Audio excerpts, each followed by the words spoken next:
High বন্ধুরা, আমি সুশোভন। আর আপনারা দেখছেন আমার গার্ডেনিং বিষয়ক YouTube channel gardening with Sushovan. বন্ধুরা, মাঠে আমার এই 7 কাঠা জায়গায় আমি এবছর বর্ষাকালে ধান চাষ করেছিলাম। এটা হচ্ছে GS3 ধান।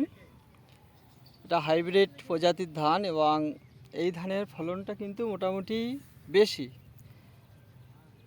আমি আগস্টের 20 তারিখে ধানটা কিন্তু রুয়েছিলাম। আজ হচ্ছে 4 তারিখ নভেম্বরের, 2 মাস 14 দিন কিন্তু এই ধানের বয়স। ধান কিন্তু 60 থেকে 70% ধান কিন্তু পেকে গেছে। আর 5-6 দিনের মধ্যে, মোটামুটি 2 মাস 20 দিনের মধ্যেই কিন্তু এই ধানটা কাটার উপযোগী হয়ে যাচ্ছে। তো আমি আর 5 থেকে 6 দিন পরে কিন্তু ধানটা কাটবো। দেখুন, ধানটা কিন্তু হলুদ হয়ে আসছে, সোনালি কালার হয়ে গেছে এবং যেটুকু বাকি আছে কয়েকদিনের মধ্যেই কিন্তু পেকে যাবে। আমি আমার ক্ষেতের মিডিল পজিশনে আছি। দেখুন, খুব কম জল লাগে কিন্তু এই ধানে, এবং গোড়ায় একটুও জল নেই, পুরো জলটা টেনে গেছে এবং মাটিটা ভিজে ভিজে আছে।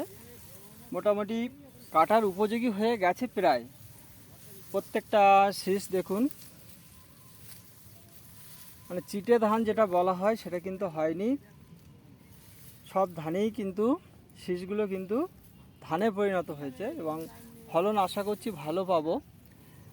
কেটে ঝাড়াই মাড়াই করার পরে কিন্তু বোঝা যাবে।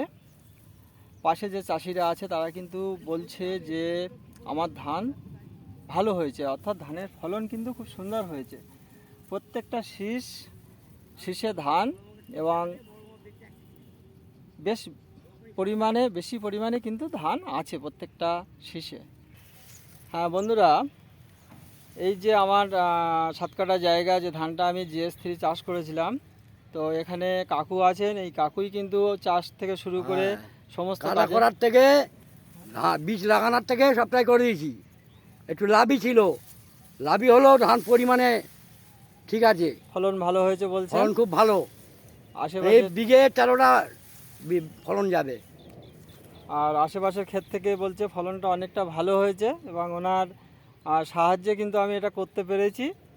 আর উনি চাষ করেছে, মাটিটা সুন্দর করে দিয়েছিলেন এবং চাষের কাজেও সাহায্য করেছিলেন। তেল দেওয়া থেকে শুরু করে যাবতীয় কাজে কিন্তু উনি আমাকে সাহায্য করেন এবং টাইম টু টাইম, আমি একটু দূরে থাকি, উনি আমাকে বলে দেন যে এই সময় তেল মারতে হবে, এই সময় এসে একটু সার দিতে হবে। তো আশা করছি মোটামুটি 5 থেকে 6 দিনের মধ্যে ধানটা কাটবো এবং কাটার পরে ঝাড়াই মাড়াই করব। তারপরে দেখা যাক কেমন হয়, সে তো আপনারা জানতেই পারবেন।